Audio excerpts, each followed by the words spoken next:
Right, so this is what happened 3 months ago. Hi everyone, Lukas from xt2, and in this video I'm going to give you my review of the Fuji xt2 and check that place out.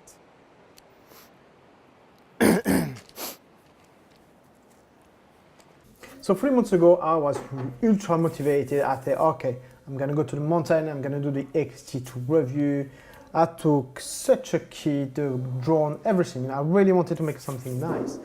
And then I arrived there and I started to shoot and cut it off, and then I went for kind of a hiking and I kind of forgot about it. So I took the drone out, I made some great videos, and which actually you will see very soon on my channel, but I just got demotivated. I was in that such an amazing place, and I just didn't want to stop and start filming, which I should have. I could have probably do it by hand, but I didn't. So here I am back in the studio and trying to do this review.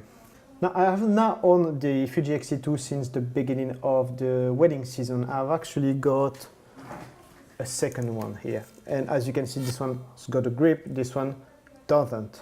I still also got one xt1, so this is the kind of studio camera. We do all the ID pictures, kind of bullshit work really, and sometimes I use it for the studio for professional portraits or things like this, small jobs. The xt2 are definitely my go-to cameras for anything which is outdoors, which is kind of 95% of my work. So weddings, portrait shoots, any commercial work. I still do my property work with the Canon 80D because this is the one which has the widest length, which is the 10mm wide, isn't it? And so yeah, so this is my current setup for weddings, and I've had this setup. I've actually used xt2 and xt1 for the beginning of the season, so I was working with those two cameras, and then middle of the season I decided to get a second xt2. And so I really wanted to give you my review, but especially give you, in my opinion, what has been improved between the xt1 and the xt2. Is should you actually buy an xt2 today, or should you try to get an old xt1, which is going to work very well and save a bit of money.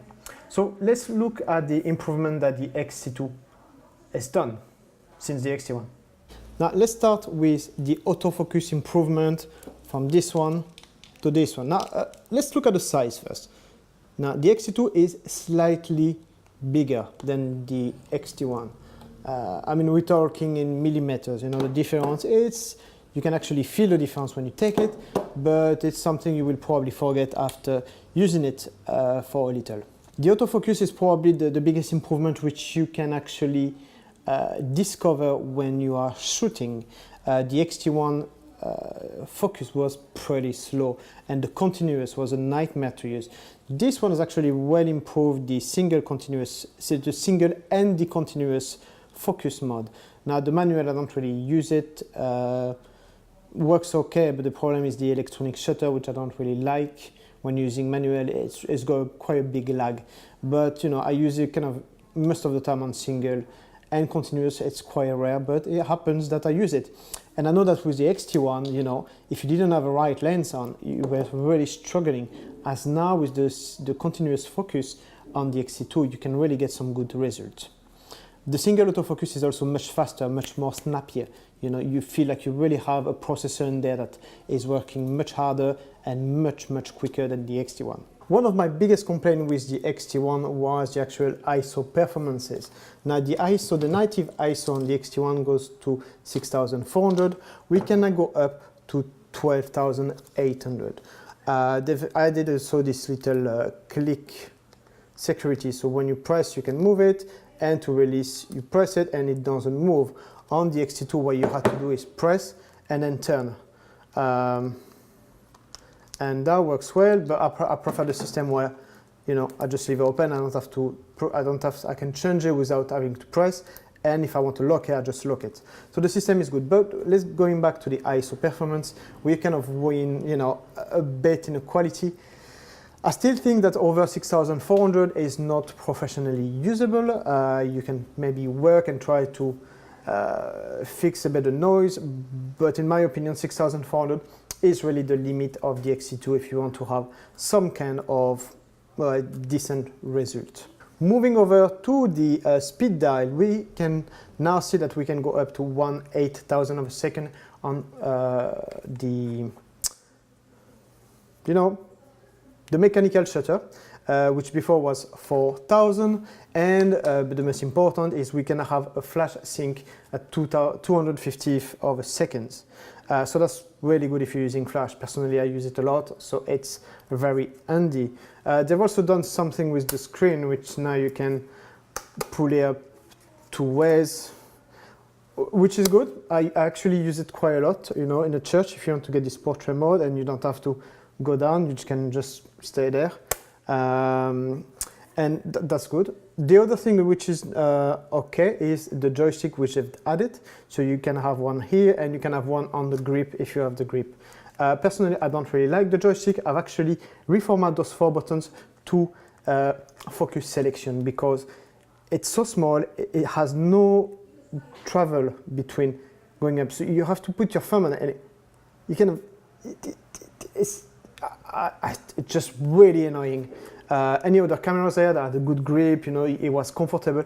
This kind of, I hate it. I really hate it. So I've got these two setup to focus selection because I didn't really use the 4 buttons, especially that you have the FN, the AL, and the AFL, which you can reformat. Those, personally, I don't really use those buttons much, so I did reformat it to something I needed, and the float button here.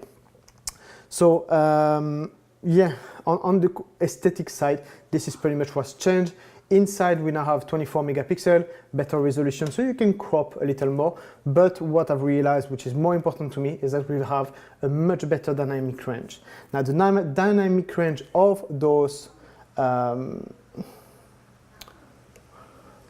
the xt2 is much better than the xt1, and that makes a big difference when you are shooting in very contrasty places.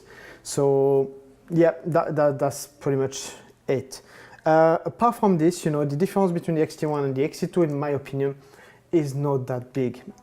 Probably the biggest difference and what really made me go for 2 other cameras is the double card slot here. I'm trying to focus on it, and this kind of really make the difference. Apart from this, when you are shooting xt1 and xt2 one next to the other, you quickly forget which one you're actually shooting with. Where you think more is what lens is on front of it, and when you go to the editing part, you can now recognize which one has been shot with which without looking at the info of each pictures. So if when I started this video 4 months ago, I would have actually recommended for people who didn't have that much money or who prefer to spend money on the lenses, which I completely understand, to go for the xt1, especially if you're an amateur and not a professional, because the xt2 doesn't really bring you, it brings you lots of little benefits, but the different prices was so high that you could get the xt1 for around 800 to 900, xt2 was 1600, and you could even find some second-hand xt1 for about 400. I sold my 2 old for 400, so a bargain for what you're actually getting compared to the xt2 who had all this small improvement. The thing is, the price of the xt2 has dropped tremendously. I actually got my first one at about 1,400 euro. That was 3 months ago, and I got my second one 2 months ago, and I paid 1,100 euro. The price has dropped a lot. Especially now with rumors of a new model coming out, which could be the X2X or X2S, something in that margin, the price are starting to drop because people are stopping to buy it. So my opinion in this is that if you don't have any of those cameras and you're looking for one of them, try to work out what is it for. If you're amateur, I think, in my opinion, the Fuji system is really all about the lenses. The lenses are amazing, and you can put all those lenses over the Xt2 or the Xt1, you will love it. So really, if you have the extra cash, yes, it's good to go for the xt2. But in my opinion, the xt2 is a luxury version of the xt1, which has a little more of everything, but is not a necessity in many scenarios. Yeah, the high ISO, yeah, you get maybe 1 or 2 stops of ISO additional, but I still think the xt2 and the xt1 lack in ISO performance.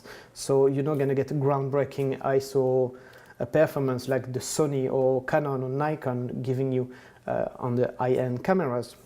Obviously, we're still, you know, in a price point which is kind of a mid-range Nikon or Canon equivalent. So, you know, when you compare to those cameras, I've shot actually a wedding with a friend who had a D7 and my performances was better on the ISO. So if you look at it this way, yes, it's not too bad. But thinking that this is the high end of Fuji, there is still some work to do on the Fuji side. After the video, obviously they've started, they've gone at 4K. I've not actually used it once, the 4K videos. I am planning to maybe start doing part of the videos, the reviews I'm doing with this camera, especially if I'm shooting places when I'm not shooting myself, because I can look at myself in the camera, I know I'm in focus, I know I've got background, I've got, well, the Canon 80D is just perfect for those videos, but I'm really keen to kind of use the xt2 for some videos, but more of shooting videos, not shooting myself. And I will actually do a full review of this camera as a video camera, like I've done with the xt1, see what accessories we can put onto it, and yeah, make a very, very comprehensive review on those systems. Apart from this, I think that's pretty much it. You know, I mean, there's been so many xt2 reviews out there that I wanted to give my opinion. Do I have any regret getting it? No, absolutely no, of course, because I got a second one, you know, but I've got to say my main reason for the upgrade is the double card slot. The rest was not needed. As I mentioned, when I shoot xt1 and xt2 next to each other, when you're in middle of the shoot and we're thinking about your shoot and not thinking about your cameras, you kind of forget which one is which. When you're editing your work, you don't know which one has been shot with the xt1 and which one has been shot with the xt2 because the file looks the same, you know. Yes, 24 megapixel and 16, the difference is very slight and you won't see much difference. The dynamic range is great, but when it comes to the colors, the tone and all this, I don't think there's been any changes between those cameras. You obviously get the acros and I think a couple more preset on the xt2, but it's things that are not really relevant to the decision of buying one of those cameras, in my opinion. So I hope this helps you make a decision if you need to make one. I hope this gives you enough information about how I use it. I will do very soon a review of the equipment I use for weddings. Now that things are coming down a bit, I'm able to kind of work and show you a bit what I use for my weddings and for my work, and when it comes to flash and all this. So hope that was good, and don't forget to subscribe, and if you have any comments, leave them down below and I will try to answer them as quick as I can. Thanks for watching, see you soon, bye bye.